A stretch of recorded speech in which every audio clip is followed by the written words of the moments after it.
আমুদি মাছগুলো কেটে ধুয়ে পরিষ্কার করে নিয়েছি। এর মধ্যে নুন হলুদ মাখিয়ে রাখবো, তারপর ভেজে নিতে হবে। যেহেতু সামুদ্রিক মাছ তাই খুব বেশি নুনের প্রয়োজন হয় না।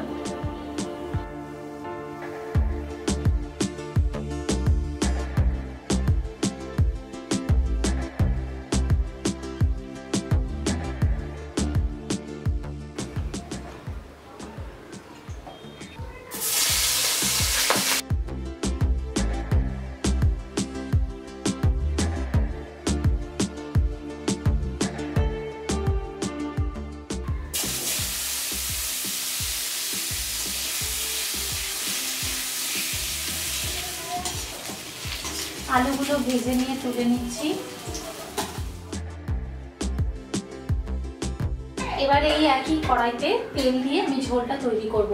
দিয়ে দিচ্ছি 1 টেবিল স্পুন সরষের তেল। তেল গরম হলে দিচ্ছি জিরে ফোড়ন, দিয়ে দিচ্ছি আদা বাটা,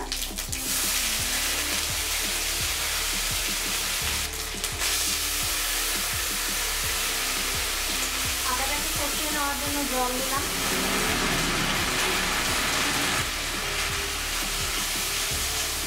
জিরে গুঁড়ো আর হলুদ গুঁড়ো দিয়ে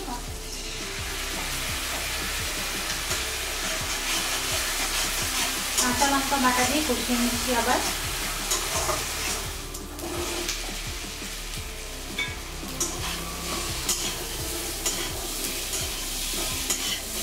ডাঁটাটা দিয়ে ভেজে নিচ্ছি।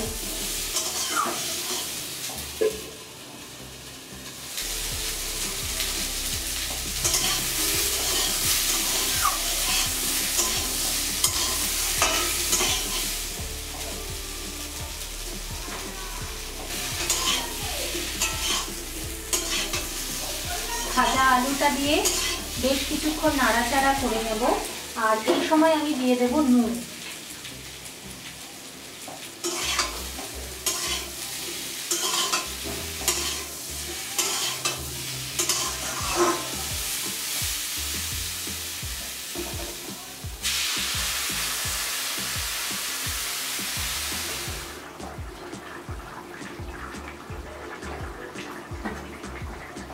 ভাজা মাছটা দিয়ে 5 মিনিটের মতো ফুটিয়ে নেব হাই ফ্লেমে। আমুদি মাছের ঝোল তৈরি হয়ে গেল। এটা নামিয়ে সার্ভ করব।